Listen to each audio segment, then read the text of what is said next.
Yeah, hello and welcome to another update video about Ethereum. So I want to start here on the daily time frame just to show you again the scenario that's been unfolding since June.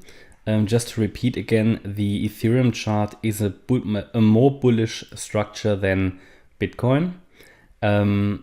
Just and simply because it made a higher low back in November 2022. Bitcoin didn't. That leaves the possibility for Ethereum to have created here a so-called 1-2-1-2 setup. Yeah, and that it could rally now in a third wave.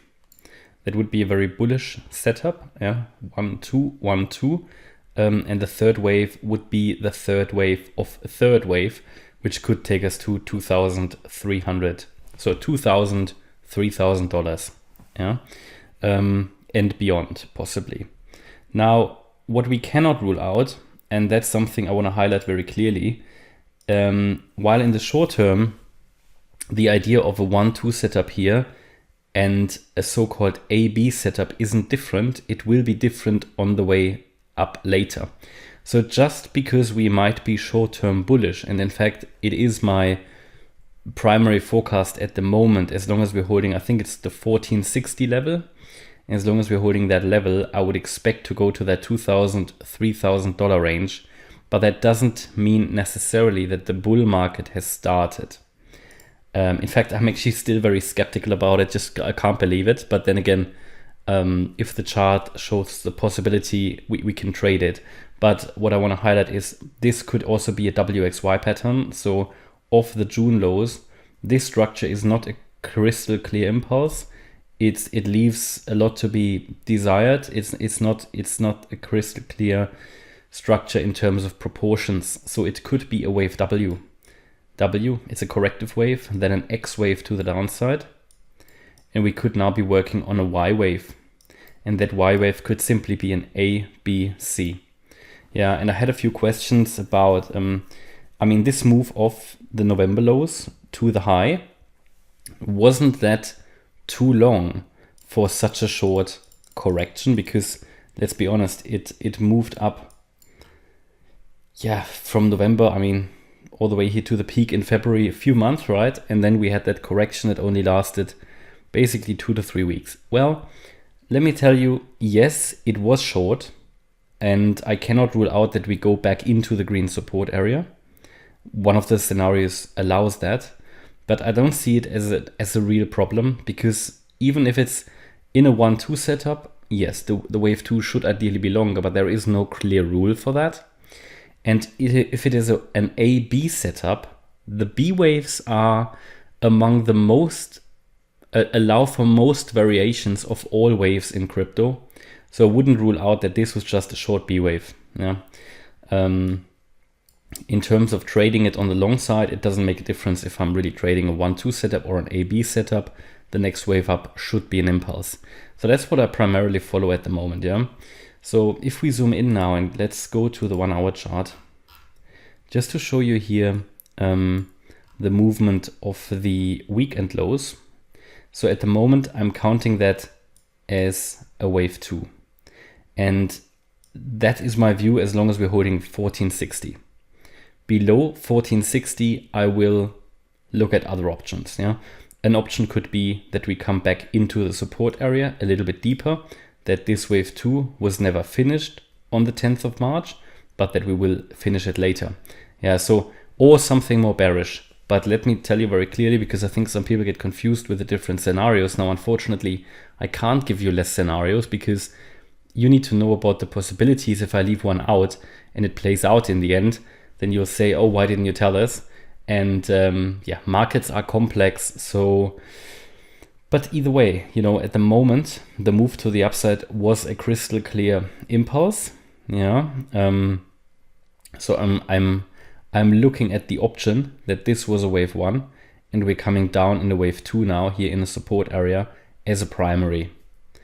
If we lose 1459, which of course we can do, then my next view will be that we are going to retest sort of the area around the 10th of March lows, around from last Friday, around 1400, maybe a little lower.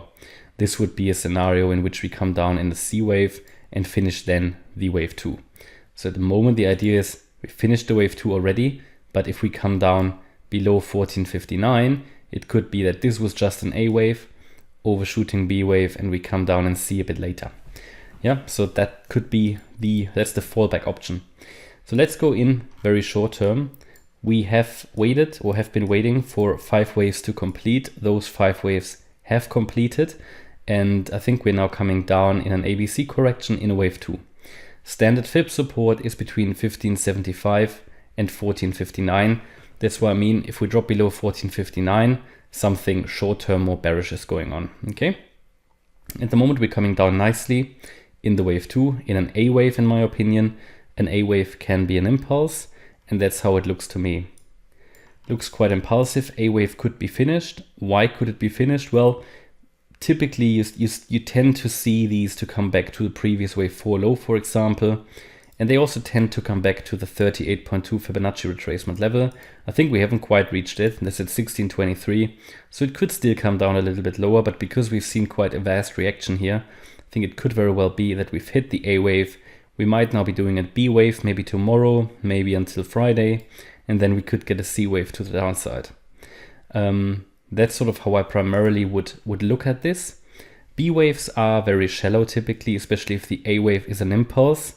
So what you would expect is now, in terms of retracement, that the B wave would not go beyond 1758. If it does that, then we might just see a continuation here of wave 1 to the upside in maybe an extension. But primarily I would expect here in the very short term that it now comes back into the support area. Let's see how the B wave plays out. It's a correction. I wouldn't trade it long personally. And then it should come down in a C wave. C waves are always 5 wave structures. So you would expect something nice like this. Yeah. And that can unfold in different shapes and sizes here.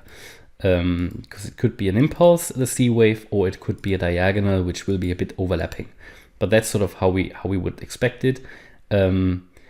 Ideally, in the C wave, yeah, we would like to see the prices between 1575 and 1459. It doesn't need to come down that low. It's just support. It's not necessarily a target. I can give you a more accurate target as soon as we have the A wave complete, which might be the case, and the B wave complete. Now that's not the case yet. Yeah, and then this is an ideal area again to scale in if anybody wants to do it.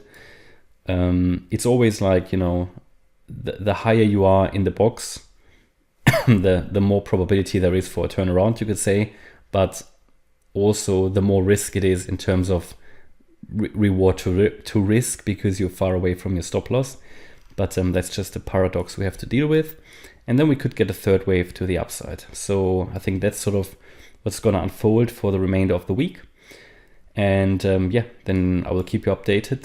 See you in the morning. Hope you liked the update about Ethereum. If you did, please hit the like button, leave a comment and subscribe. And if you really like the content, then please check out the channel membership. Thanks a lot for watching. Bye-bye.